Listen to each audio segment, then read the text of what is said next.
So today we are starting the new chapter, fourth chapter, where today's section covers out of the four types of annihilation of the universe, two types of annihilation are covered today.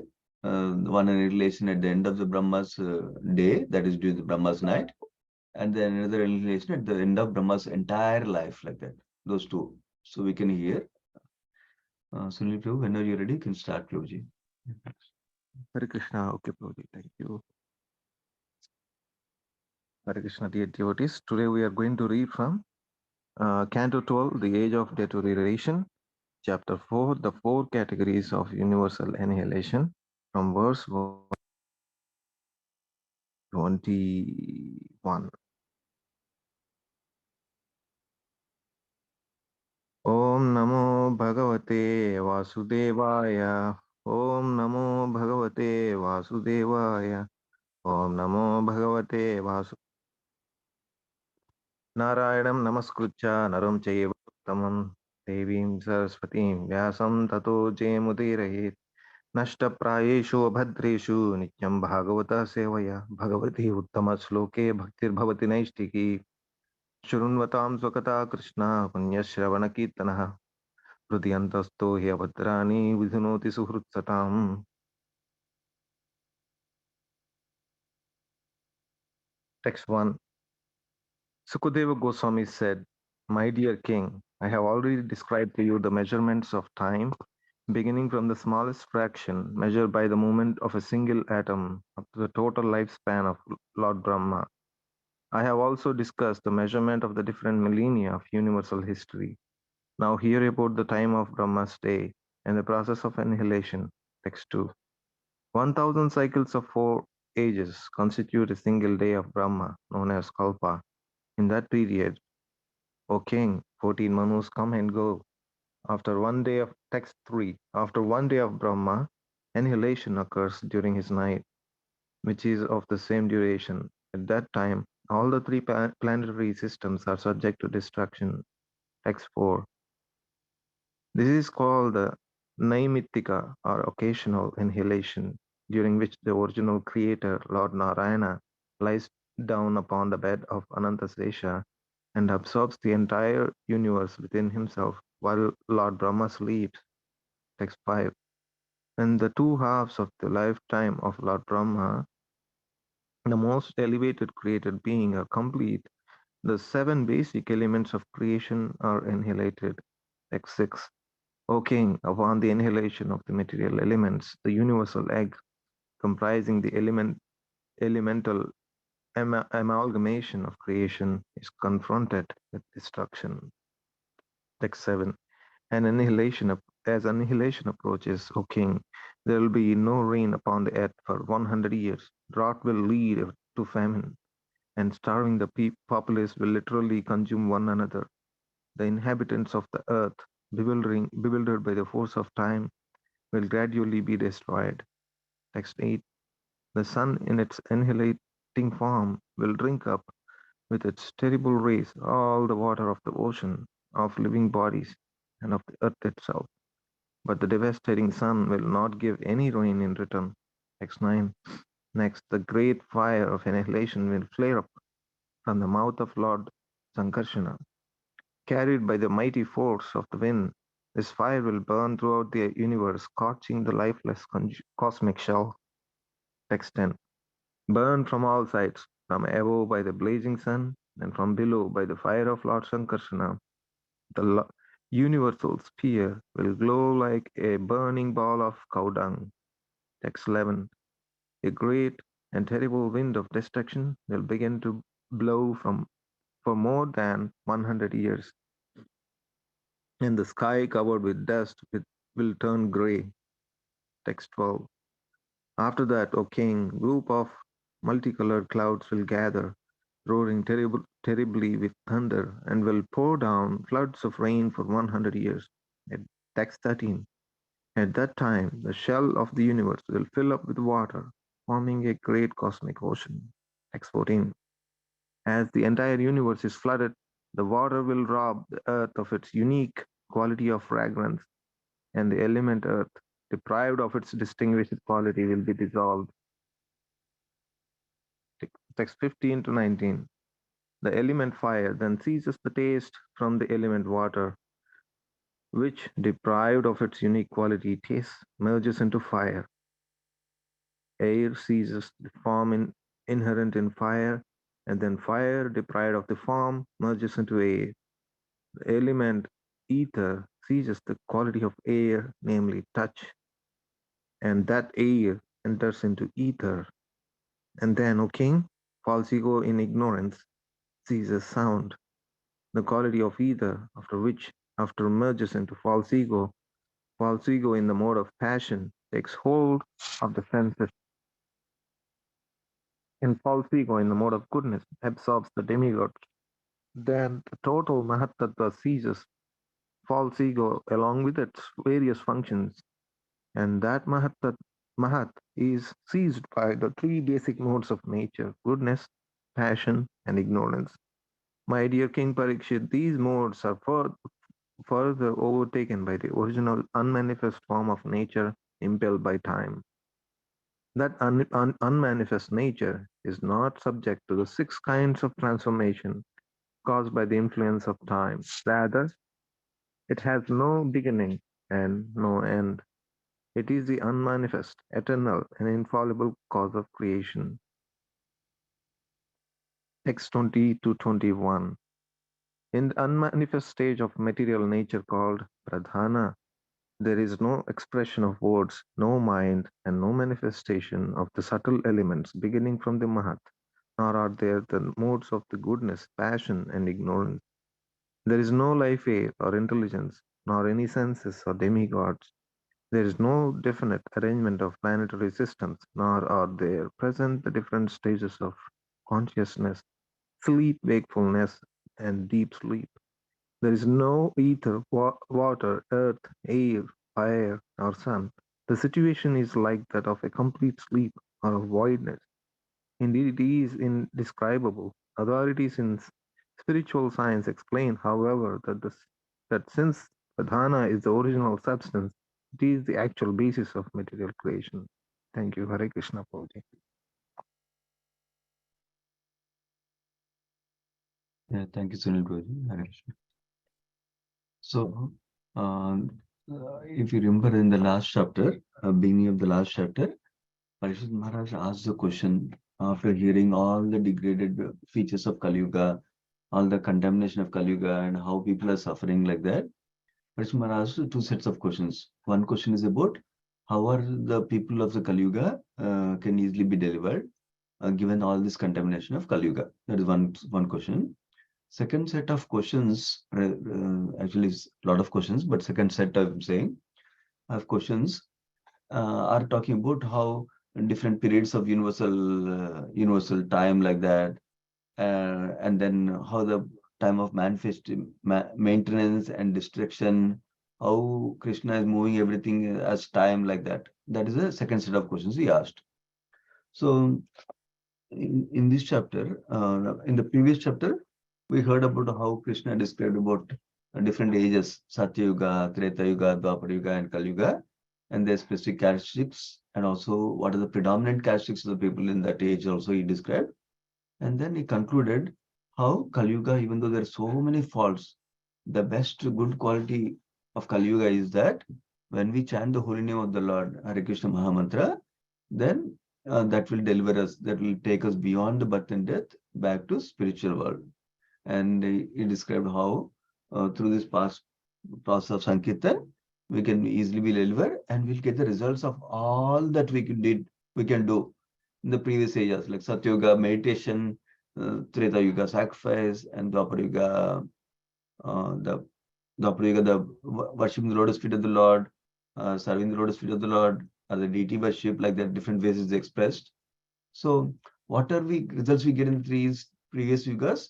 Just by chanting the Hare Krishna Maha Mantra in this age, we'll get all the results like that. And we can go back to spiritual world also. That's how previous chapter he concluded. So now,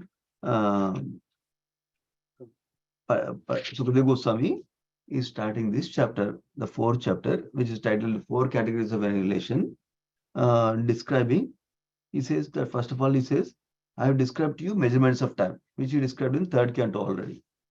And then he says, I've also discussed the measurement of different millennia of universal history. What are the different millennia of universal history? Satya, Treta, Dwapara, and Kali Yuga. That he described in the previous chapter of this canto. And then now here about the time of Brahma, Brahma's day, and the process of annihilation. So remember he talked about, Parshit Maharaj was asking about maintenance and destruction also. So he's describing about destruction in this chapter, annihilation. So before he describes the different annihilations, the four types of annihilations, as the chapter title says, he first describes the Brahma's age and Brahma's lifetime. How does it go like that? He describes. Then he describes the four types of annihilations. We'll see them. Two of them we'll see today. So now in the second verse, is describing how one day of Brahma is called Kalpa, and that includes 1,000 cycles of the four yugas. That means Satya, Treta, Dwapara, Kali Yuga. That becomes one cycle of Chaturyuga. They call it Chaturyuga or Divya Yuga also it's called. So such cycles of four yugas, Divya Yugas, if you make 1,000 of them, that is equal to one day of Brahma and is also one night of Brahma. So one day of Brahma, that 12 hours of Brahma, according to his time, includes 1,000 yuga cycles, 1,000 Divya Yuga. And one night of Brahma also includes 1,000 yuga cycles, 1,000 Divya Yugas like that. That is called Kalpa is describing. And during that one day of Brahma or Kalpa, where 1,000 yuga cycles are there, 14 Manus come and go, he describes Sukadeva Goswami. And we commonly, if you calculate 1,000 divided by 71, 14 Manus, each Manu will rule for about 71 to 72 yuga cycles basically. That's how it is described.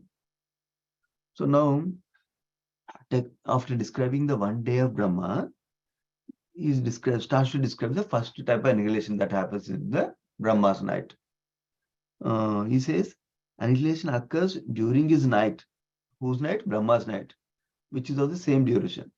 At that time, all the three planetary systems are subject to destruction. So, what are the three planetary systems that are subject to destruction? The lower planetary systems, uh, below uh, lower planetary system, below the Earth planetary system, and the Earth planetary system, and also little bit above Earth, Bhu, Bhuvar, and Swargaloka. These three also. These are the three planetary systems. Yeah, Payamati is asking in the chat.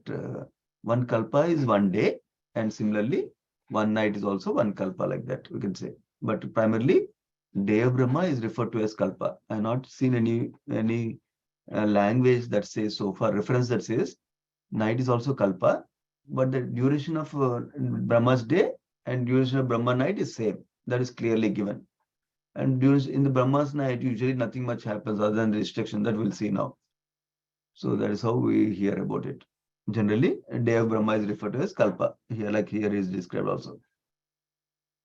So now, going to the fourth verse, this type of annihilation that is happening at the end of the Kali Yuga and end of the Brahma's day is called Naimittika or occasional annihilation. And what happens during that time is described here. Lord Narayana is lying down on the bed of Anantasesha and he absorbs the entire universe within himself while Lord Brahma sleeps is described. So one interesting observation here, I don't know the answer for it, but observation only. Remember, in this night time of Brahma, only the 10 planetary systems are being destroyed. Swargaloka and below. Swargaloka, Bhuvarloka, Bhuloka, Bhuvar, Swargaloka, like that. And all the other planet systems are getting destroyed. But the top four planet systems are still intact. Mahurloka, Janaloka, Tapaloka, and Satyaloka or Brahmaloka. Those four planet systems are still intact. And is described, even I was referring to even Vishwanath Chakravarti Thakur commentary, Sarada Darsani commentary, even in that also is described the same way. What is it described the same way? The entire universe, which consists of 14 planet systems, not 10, that are getting annihilated. All of them are going to Lord Narayana's body, and including Lord Brahma also. Brahma is not not disappeared or died on this planet. Brahma is just night time, sleeping time. But he goes back to Lord Narayan's body. That is consistent here in the verse itself and Vishwanath Chakravarti Thakur commentary also. Now, Jiva Goswami doesn't comment on this verse. Now, going to text 5. When the two halves of the lifetime of Brahma, the most elevated created being, are complete, that means now is shifting. So he described the first type of annihilation, Naimittika or occasional annihilation, that happens during the night time of Brahma, which annihilates the 10 planetary systems of the universe. That we understood. Now shifting to the second type of annihilation with bunch of verses. Most of the verses today are talking about the second type of annihilation. Rather, all the verses today will talk about rest of the verses. We'll talk about the second type of annihilation, which is the complete or total material annihilation or prakritic annihilation that we'll find out. That is at the end of the lifetime of Brahma. So what is this describing? He says at the end of the lifetime of Brahma, the 7 basic elements of creation are also annihilated, described. What are the 7 basic elements of creation? That we'll hear more about it coming up. But essentially, everything in the material universe. So that includes, as the summary of this chapter says, let me see, the 7 elements of material nature, beginning with Mahatattva, the entire universe like composed of them are destroyed, like that is described. We'll hear about what are those, all those things basically. If you notice, this process of annihilation is the reverse of what happened during the creation time that we discussed in second canto and third cantos in detail. This is exactly reverse process. So now text 6 he describes, Sukadeva Goswami is describing to Parishit Maharaj, O king, upon the annihilation of the material elements, the universal egg comprising the elemental amalgamation of creation is confronted with destruction, like that. So this purport is valuable because it's telling why is Sukadeva Goswami telling this to Parishit Maharaj. Of course, Parishit Maharaj is asking the question, but why is he? What is the significance of Sukadeva Goswami telling this? Is given in the purport. The significance is by attentively hearing the story of the universal destruction, then one can easily understand my own departure from this universe, my own death within this universe is a very insignificant incident compared to the gigantic scope of the whole universal annihilation, like that. So we can understand the insignificance of our death. So we're not consumed by our own death, like that. That's the point being mentioned in the purport. And same thing is elaborated further in the purport by Sukadeva Goswami as a spiritual master with his deep and relevant discussions of the creation of God. Sukadeva Goswami is preparing his disciple Parishit Maharaj for the moment of death. So, in one sense, we know whole Srimad Bhagavatam is given to Parishit Maharaj in preparation for death. And we also know the Srimad Bhagavatam is also taken as a scripture for our benefit to prepare for our death also, so that we can get to the ultimate purpose of this human life, like that. So, for that purpose, Pish Master is giving the appropriate discussions. And now he's telling this topic also, is describing the purpose. Now, rest of the verses are just going through the sequence of how annihilation happens, which is the reversal of creation time, basically. So this is a technical portion only. So basically, he says, as annihilation approaches, what exactly happens is describing to Parishit Maharaj. First of all, there's no rain on the earth for 100 years. Actually, if I remember correctly, yeah, Gurjan Prabhu's book describes this 100 years refers to 100 demigod years, and that translates to 360,000 years of our human life, like that. Then the drought, because of there's no rain, there's drought. Drought means no rain, right? That will lead to famine. Famine means there's no production of food, shortage of food, basically. And the starving populace, starving people will literally consume one another, like that, because there's no food available, there's no water available. Then next verse text 8 describes, so after for a long time, 100 celestial years, there's no rain. right? That means everything is uh, drying up almost. That means at least no water there, at least. Now it will be further dried by the sun. Sun in its annihilating form will drink up its with its terrible rays. All the water of the ocean also will dry up, it seems, of living and of the earth itself. But the devastating sun will not give any rain in return. No rain is coming. No rain for 100 celestial years. During that time, sun is drying up everything.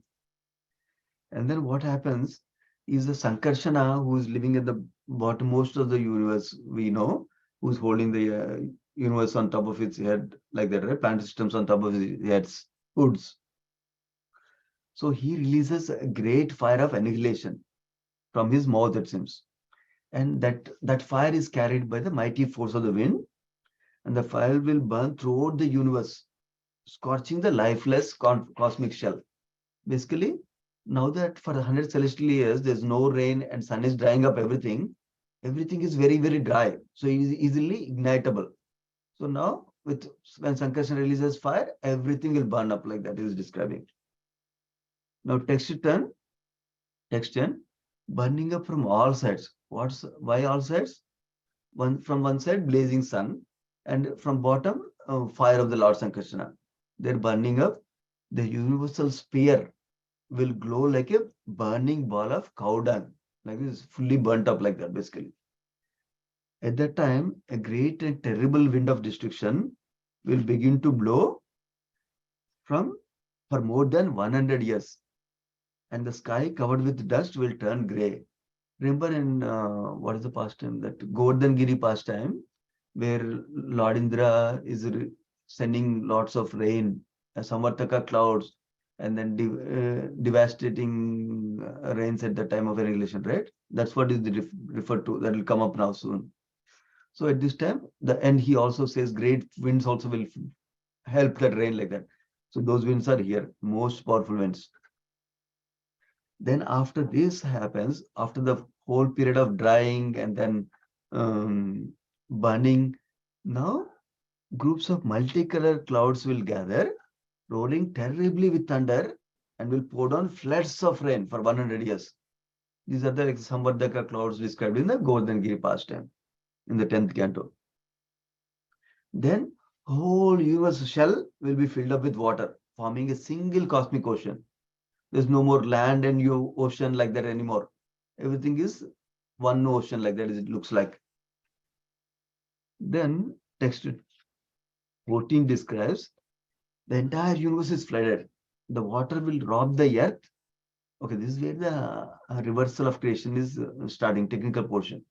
It says the water will rob the earth of its unique quality of fragrance or aroma, sometimes is mentioned like that, right? Fragrance or aroma. Earth has this fragrance quality, unique quality.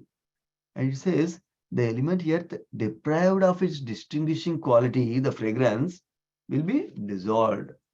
This is wonderfully explained in the purport. We'll go through this. So the rest of these things you just simply follow. So purport is talking about how during the creation time, how first the sky, the most subtle element came. And then from there, which is the cash, which has a unique quality of sound. And from that, as creation expands from sky or ether, air came, which has unique quality of sound and touch. Unique quality is touch portion that is coming with air like that. And from the air, next came fire, which has unique quality of form. But fire has sound, touch, and form, all three, because there's a sound touch coming from previous elements. And then from fire comes water, which has a unique quality of flavor. Uh, Apart from sound, touch, and form, it has also. Then from the water comes earth, that has the qualities of sound, touch, form, flavor, and aroma, are the fragrance, which is the unique quality of earth. So this is important to see, trace these things. We'll find out what they're saying. So as each element, in this case, this verse is talking about earth, loses its unique distinguishing quality, which is flavor, not flavor, what is it called? Aroma or fragrance is described. So that is gone, it seems. That unique quality of earth is gone. So Basically, if the unique quality of earth is not there, we cannot find earth anymore. Is indistinguishable compared to the previous element from which it came. Previous element is water from which it came. So now that is why it's described earth is dissolved into water like that. But basically what is happening is the unique element of earth is given. Unique element or unique essential ingredient of earth is gone, which is the fragrance. Then is naturally is like water only. Whatever is remaining, if flavor is gone, if the aroma is gone, is the sound, touch, form, and flavor like that. So that is the way Purport is beautifully explaining this point. That what does it dissolving means? Dissolving means that unique characteristics of that is gone basically. Similarly, next water's unique quality is flavor. When that goes away, then it is as good as fire, as good as dissolving into fire.